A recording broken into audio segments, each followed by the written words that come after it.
let's start off nice and simple and selfish, I guess. Let me tell you what I'm bullish on, and then you can tell me which one of those things you're bullish on, or which ones you're more bullish on, or which one you're less bullish on. And maybe you could add to my list if I'm lacking, which I probably am. If that's okay. Is that okay with you? Sure. Okay. Okay. Well, here goes my list. I know that off the top of my head. I don't have to read it. It's uranium first. Shipping actually came up onto my radar this Sunday. So I think that has a lot of potential. And I've got then platinum, copper, silver, and then gold. What do you think about that? Well, we agree on uranium. And I have to say, I have thoughts about how the economy is going, the consequences of all the money printing, the chickens coming home to roost. I have a lot of thoughts. But experience has shown me, a bit of humility and in the difference between what I think and what I know, or as Rick likes to say, what's inevitable and what's imminent. The difference can be so huge that it's actually wrong if your inevitable conclusion is not imminent. As an investment, it's wrong.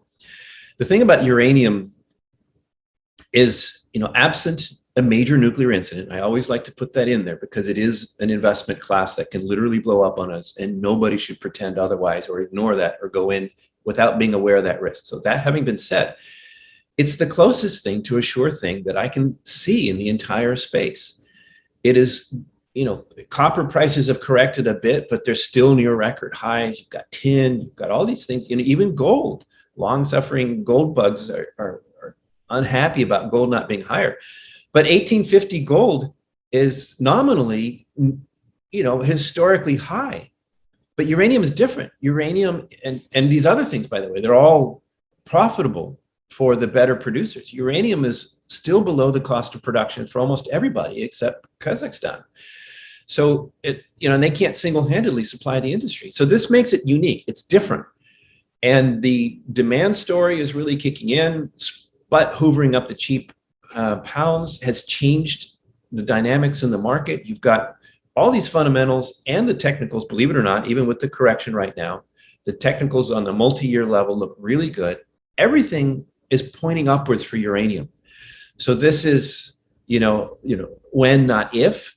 And I think the when is near term. I would be very surprised if uranium doesn't finish this year much higher. And here's the best thing about it is, again, I don't know the future, but I really see uranium, unlike other industrial minerals, even oil.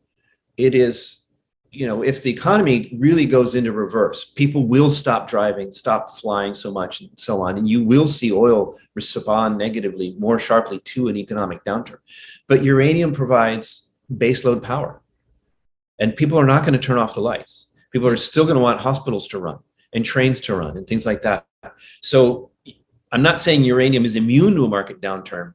I'm saying uranium becomes an even better opportunity because everything gets whacked. The babies get thrown out with the bathwater. And the biggest, cutest baby of them all in such a circumstance would be uranium because of all these factors that we've just discussed. So not to beat that to death, I know you like uranium, and I'm not just saying this to please you.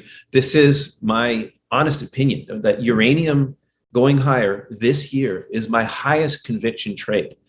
And in terms of what I'm looking to buy in the next market meltdown, there are some great uranium stocks that got away from me before, and I would love to be able to have a chance to, go back in time and get them at those prices before they prove the merits of their place. Hmm.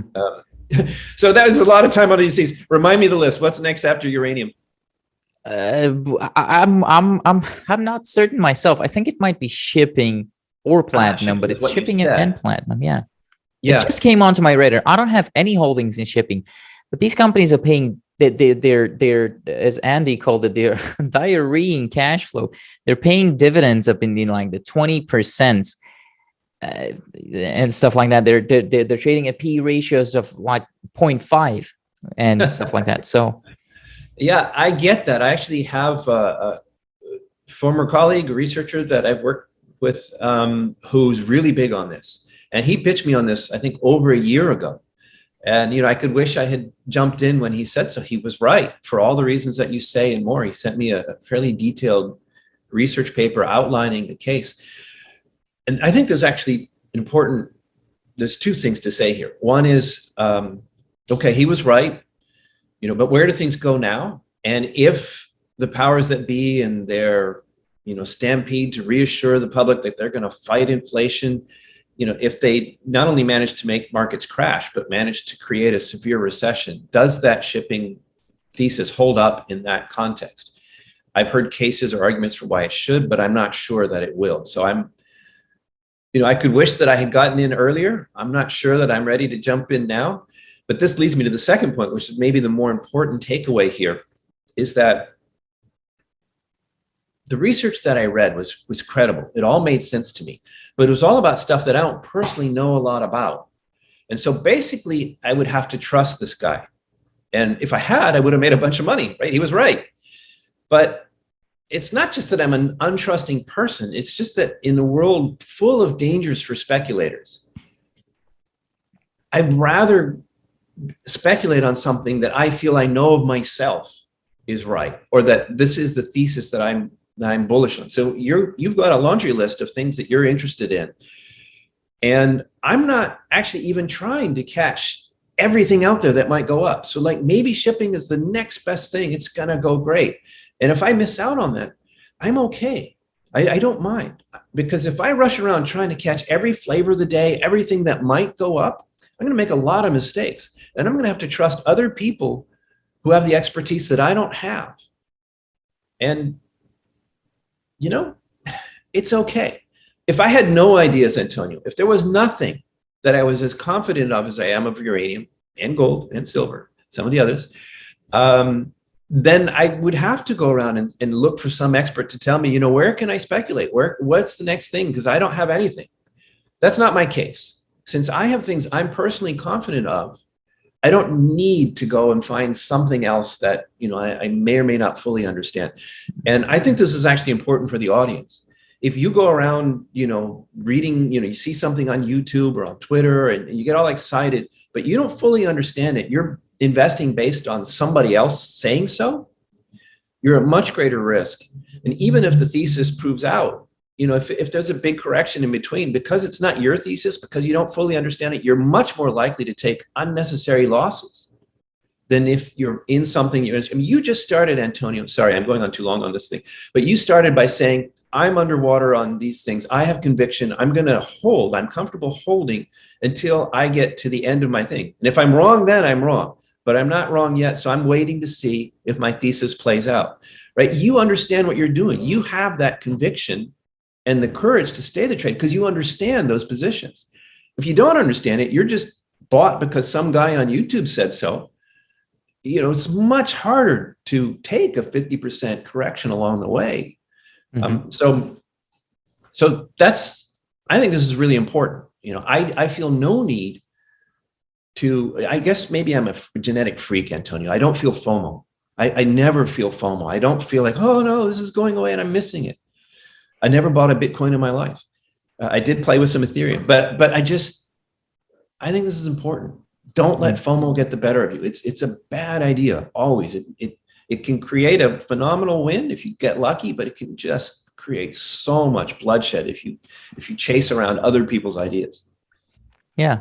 Something else that I've also noticed that I really agree with you there is with uranium, is that the thesis is very, very, very simple to understand to begin with. If you go on to shipping, there's a lot of ifs that have to happen to that's what I've noticed from my brief research so far, that you have like, okay, if this happens, then this is going to happen, then this is going to happen, and then this is going to happen. You need 5 things to happen that most of them are an if. With uranium, you cannot really go around it, right? We need to produce that stuff. And right now it's companies. Yeah, you say you're not a uranium user, but our audience in the United States, almost 20% of them are uranium users. Mm-hmm. Right? In Puerto Rico here, we don't have nuclear power, but most Americans do. So yeah, I get that. By the way, then there's also the black swans. In uranium, we have one big black swan. I don't want to make this an all uranium show, but we have this one big black swan. We've already talked about that. But in other things like shipping, so India shuts off grain exports. Now they've just shut off sugar exports.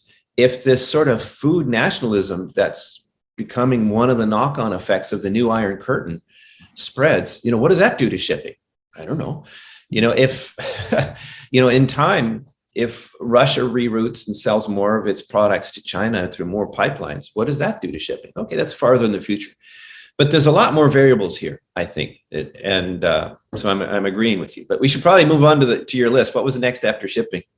I guess it was pretty much the precious metals. I mean, copper. I recently picked up two great positions, but it was more about the companies than it was about copper. But obviously, I need copper to work with me on this one. So, what's the take there? So that's a good one. Let's go there, and then we can go to precious metals. I'm a big copper bull.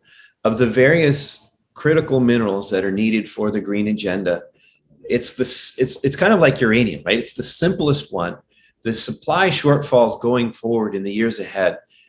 I'm not Wood Mackenzie, right? I don't have a giant global engineering firm to research this in depth as they do, but they're well respected and they're not the only ones.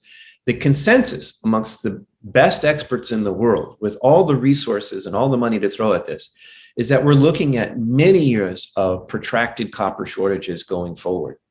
The nearest term, it might, there are different opinions, but after 2022, 2023, like everybody agrees. And as a contrarian, maybe that should make me nervous, but these are the people who know. So, I mean, this is for a speculator. When you have that deep insight that far into the future, that's that strong, that's a fantastic thing. It's not exactly knowing the future, but it's having very good odds on a bet that should last a while. So I really like copper. And I can't say this about any of the other ones. Okay, all right, lithium absolutely is going to be necessary. No question, we're going to need more and more lithium, but it's not rare. And the big producers are increasing their production. The question isn't, will we need more lithium? It's how long will the supply imbalance last? That's different. Like copper, I'm not sure it's even possible. With the permitting problems and the time it takes to build these big copper mines, that one seems much more solid than lithium. Or nickel, for example. Nickel in these batteries. There's a lot of talk about the nickel shortage now and the impending nickel shortage. But in China, the EV makers, they're all switching or using, to begin with, the LFP batteries, which have no nickel or cobalt. And this last reporting period, Tesla reported half its cars it sold were LFP, which have no nickel or cobalt in them. So it gets complicated. We don't need to go through all the different critical minerals out there. What I'm saying is kind of like we were saying before. There's a lot of things we could make money on in this space, but the one that I'm most comfortable with is copper. I understand that pretty well, I think. And I understand it well enough to risk my own money on it. So some of my most recent buys have been uranium and copper regards to this. Now, I am concerned about a waterfall event in the markets ahead. A lot of others have talked about market crashes recently, so I don't want to join a choir, and I'm not predicting that, or I'm not saying it will crash, but the risk of it seems elevated enough that I basically stopped buying anything right now, Antonio. And I bring this up because particularly with copper, if a market crash is such that it leads to, recession, deep recession, copper could remain under pressure for longer in the near term. Whereas I think gold and silver as monetary metals, they come V-shaped recovery back. I think uranium actually comes V-shaped back, even though it's an industrial mineral. For the reasons that we've talked about, the fundamentals are different. I think copper could take longer to recover if there is a major market downturn and then an economic downturn to go with it. And I want to put that out there because this bull thesis going forward is so strong that A, I wouldn't panic out of or sell out of, realize losses ahead in copper. And B, I would definitely look at that for buying opportunities. I just see it as maybe a more protracted potential buying opportunity than I would see in gold, silver, or uranium. But I like copper a lot. Of all the industrial minerals, it's my strongest, again, uranium separately, but it's my strongest bull thesis going forward. I think the copper bull lasts us decades. And that's a fantastic thing for a speculator to have ahead. Is $4 copper the new normal? We could say that. I mean, I've written that I think triple-digit oil is a new normal there. And I haven't really looked at copper closely enough to give you a number on that, but something like that, yes. And by the way, that doesn't mean that oil can never go under $100 or that copper can never go under $4. It means that the market has changed. And for a long time, oil was fluctuating around $60, plus or minus. And I think I've looked at those numbers enough to feel comfortable saying I think $100 is the new normal for oil like that. And I haven't done that for copper yet, but I do think there will be something like that. Whatever the number is, I don't think we're ever going back to the world of copper as it was. I mean, 70 cents, that was the normal for copper for many years in the last millennium. I don't think we're ever going back there. But even say the 250 range that averaged for a while in more recent years, I don't think we're going back there. What the new normal exactly is, I don't want to give you a number yet. As I say, I haven't done it, but there will be one. It'll be much higher than what it was before. I'm talking to Christian Cargill Simmert, I think you pronounce his name. He's out of a company that I also follow. And he told me that I might as well want to, I'm talking to him in about 2 weeks, I think. He told me that I might as well want to call the video $4 copper is the new normal. So let me ask you this.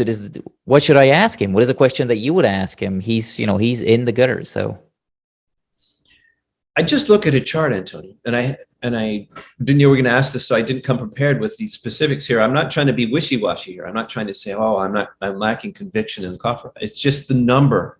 I mean, $4 is close enough. And, it's tempting to say, there should be a supply and demand equilibrium type question to ask of what the market clearing price would be. But any of our audience that is not a brand new resource speculator knows that the prices of commodities, they don't care what the proper economic balance is. They overshoot to the upside and the downside all the time. They get ridiculously priced above any kind of sustainable price, or they shoot way below the cost of production and stay there longer than anybody imagines could be possible. I mean, just look at uranium and, $18 a pound, right? So it makes no sense to say what the price should be. I'm not a chartist like Steve Penny, our mutual friend there, but I think actually that would be the approach here, is to look at where the price stabilizes, what seems to be the new normal, just based on the facts of the current trends rather than a theoretical argument for what it should be. Fair enough. I think that's a good answer. What else? Platinum, does that come on top of your precious metals? No, that's a good one to ask. No. Well, I avoid the term precious metals because it's confusing. Monetary metals, you call it. Right. And I don't mean that in the Smeagol Gollum sense. But just because something is expensive, that doesn't make it a monetary metal. And that's the distinction. Platinum doesn't circulate as money. It is never really circulated. Palladium, much less so. These are not monetary metals. They're expensive metals. But if you call them precious metals, people will confuse them with gold and silver, which have circulated as money. And yes, I know that copper has circulated as well, but it's not precious, right? So I think of gold and silver as the primary monetary metals. I do not think of palladium or platinum as monetary metals. They're industrial metals. They're expensive ones. And all of that said, it is interesting how on a day-to-day basis, this idea of precious metals is so powerful that you'll see platinum, palladium, gold, and silver move in the same direction. On a day-to-day basis, something happens, interest rates change, the dollar moves, and all four of them will jump up or down at the same time at different degrees. So it looks like, the market's telling you they're all precious metals. They're all trading the same. But that's only true on a very short-term basis. If you look at the charts over a year or multi-years, they diverge hugely. They're clearly driven by different factors. Yeah. And in my mind, platinum and palladium are industrial metals. They're not monetary metals, or even shouldn't be called precious metals. But the question of the day really is, are high palladium prices going to drive platinum substitution? And I know our mutual friend, Rick Rule, agrees with that thesis, that platinum will be substituted, and that's bullish for platinum prices. And that carries a lot of weight with me, because it was actually Rick who turned me on to palladium years ago in such a way that we were able, back in my KC research days, we got early into the original Stillwater as a palladium trade. And that, went up and down. I think we got out of that in the black. It worked out. That was years ago. So when Rick says that he's now bullish on platinum, that carries a lot of weight with me. That said, I am an independent speculator. I can't just go with whatever Rick or anybody says. And the fact is that for 10 years, various experts have been telling me that palladium is too expensive platinum is too cheap. They are reverse substitutable, and platinum is going to come back and eat palladium's lunch. And, little boy who cried wolf, even if the little boy is Rick, I've heard this so many times. It's just really difficult for me to say, yeah, okay, this is the year. It's finally going to be platinum's year to come back. And I've also heard from engineers, I'm not an engineer. I'm certainly not a catalyst converter engineer. But I've heard that it's actually not so simple. It's not just a matter of running the same factory with platinum instead of palladium. They operate at different temperature ranges, and the placement of the catalytic converter in the car is different, how close it is to the engine for those temperature things. So you have to have the automaker change its production line, not just, buy different materials in their converters. So it's not so easy. Sustained higher prices over years, I think, yeah, that does incent some reverse replacement. You probably will see some. But you know what? If we continue to have economic difficulties, the Intel guy was just on Bloomberg saying that they think the chip shortage is going to last into 2024. What if the auto industry doesn't come roaring back? Or what if the EVs take over faster than anybody is thinking, right? So this presumption that we're going to have more gas burning cars anyway, regardless, and that platinum is going to take over from palladium because it's underpriced. And there are counter arguments. So I'm not going to tell you which way it's going to go. I'm not going to tell you, Antonio, palladium is definitely not going to come roaring back, and this is the year for platinum or palladium. I'm going to say there are enough risk factors there that I'm not willing to risk my money on either of them. Okay, well, fair enough. It's also interesting that you make that the difference between monetary metals and precious metals. That was a good point that you made as well. But then come gold and silver, I would guess that your thesis is completely different on that. I guess it's not the right word. I know that your thesis is completely different on that. It's based on completely different workings of the market. Would that mean, though, that you give them a smaller importance in your portfolio? Like, would that mean that you're heavier uranium and heavier oil than you are gold and silver? Not at all, because they have, as monetary metals, they have the safe haven demand aspect going too. If we get to a real panic event, if there's a stock market crash, everything gets sold off, including gold and silver. We saw that in 2020. We saw it in 2008. I wasn't there, but I've heard that we saw it in other market crashes as well. But those, 2020 is not so long ago. Anybody who had the courage to buy gold and silver on those dips did well. Anybody who had the courage to buy, not dips, on those crashes, the stocks, did phenomenally well. Even if, people think they should be higher now, people are disappointed now. If you had the guts to take those opportunities, you did really, really well. So I think there's a risk right now that we may have such an opportunity. I would love to be able to deploy more cash. I am doing everything I can right now, Antonio, to send more money to my brokers so that I have more cash available in case we get that event.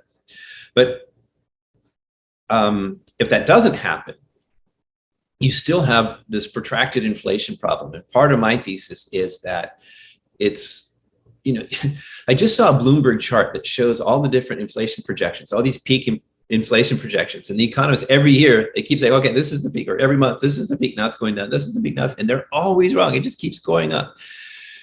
And even if the rate of increase slows, that doesn't mean that inflation is actually decreasing. So I think we're looking at protracted high inflation. I think when people, stop believing the powers that be, that inflation is going away on its own and that modest rate increases will fix the inflation problem, we've got the tools, right? I think that as that belief unwinds, you could see a stampede into the world's, best, longest, thousands of years of history, wealth preservation of gold and silver. So the forward-looking statement there is that I can't guarantee how these things will work out. I think inflation is going to stay higher longer. I think there are a lot of reasons for that, but I could be wrong. It is what I think. So I am definitely willing and looking to buy more gold and silver plays on the next correction, or when it becomes clear that the market isn't going to crash. Everything's on sale now. There's some great stocks that are on sale now. There are things that I would buy right now, Antonio, if I wasn't worried about a near-term potential crash. If it looks like, the Fed backs off or cools it, or the market's, there's more fiscal stimulus or something, and the crash risk goes down, then I will start buying again. And that would definitely include gold and silver. There's an important caveat here. Some silver bugs have taken to calling me Darth Silver because they see that I'm not loyal enough to the silver bug thesis, because I do see differences between gold and silver, and they are increasing. And whether we like it or not, whether it should be or not, you can't ignore the data. And the data is showing us that gold and silver prices are diverging. And it's clear to me that the increasing industrial demand for silver is playing a very important role in the price of silver. Now, that this isn't necessarily a bad thing, though. I actually think it makes silver more of a win-win metal, because if you have an economic downturn and the sphincters shut up and the panic squirts people into gold and silver, into the monetary metals, I think silver benefits in that case. If that doesn't happen, and you have the powers that be throw more money, we get a reflationary boom, and the industrial metals take off, well, the safe haven demand goes away. And actually, that's not so great for gold on the safe haven demand side. It is on the commodity side, but not on the safe haven demand side, whereas silver gets the tailwind as an industrial metal. So of the sort of broader outcomes here, I think silver has potential tailwinds, very strong tailwinds from both of the major categories of outcomes here. I like that a lot. So I'm always on the lookout for a great silver play. Unfortunately, my due diligence thresholds are pretty high, and there's a lot of silver companies out there, and it's frustratingly difficult to find one that I don't see having fatal flaws, or at least not having serious flaws, never mind fatal. So I do see gold and silver potentially trading differently. If that offends you, I'm sorry. Just all I can say is just look at the data, but the good news is it gives you a bit of a hedge. That you're actually not putting all your eggs in one basket by buying gold and silver. I like that. I think I like that too, because I was going to ask that exact same question. Like, if you think that gold is going to go up, silver has more torque, why do you need gold in your portfolio? You pretty much answered it before I asked it, even without me sending any questions up front. So that's okay. But let me throw something else in there. Okay. Please. As a speculator, if I think silver is going to rise more than gold before this bull market is over, and history tells us that has always been the case, with the now one exception, it's 2022. So I think we have to say that since 1971, when Nixon called the close window, every major bull market in gold has had silver lag and then more than catch up on a percentage gain basis. Gold and silver bugs know this, right? It's like every single time over the last 50 years, except 2020. Silver on a percentage gain basis has not caught up to gold yet after the crash of 2020. And you could say in late 2020, oh, it'll catch up. You could say in 2021, oh, well, the bull market's not over. It'll still catch up. You could make that argument now, but here we are, mid-2022. I think we have to say that the data is telling us that silver has behaved differently this time. Now, I'm not saying it's over. All I'm saying is, okay, instead of being able to say in 100% of the cases over the last 50 years, silver has more than caught up to gold, we can now say in all but one of the cases in the last 50 years, and that's still pretty good. I'm willing to bet money on silver more than catching up on gold if all but one of the cases have turned out that way. But this is for speculation. And if I'm speculating and I'm looking at how do I get the most torque, as you put it, then that does actually argue for speculating more in silver than gold. But you can't compromise on the quality of the companies. So that's my caveat there. I would own more silver stocks than gold stocks now if I could, but without compromising on the quality of the play, I don't. I still own more gold stocks. Okay. Quick point, though, this is speculation, and the thing I want to contrast, though, is savings. Like, this has nothing to do with why I buy bullion, gold and silver bullion, and why I have my stacks.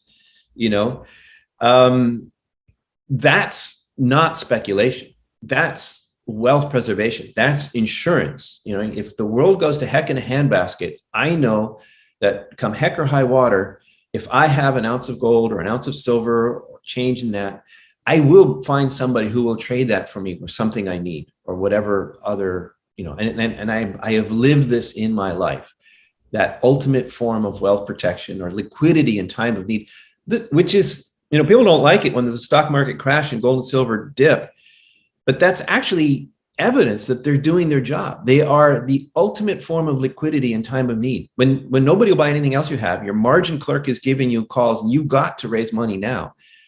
The fact that you can sell your gold or silver at some discount, but it's still a reasonable price, is them doing their job.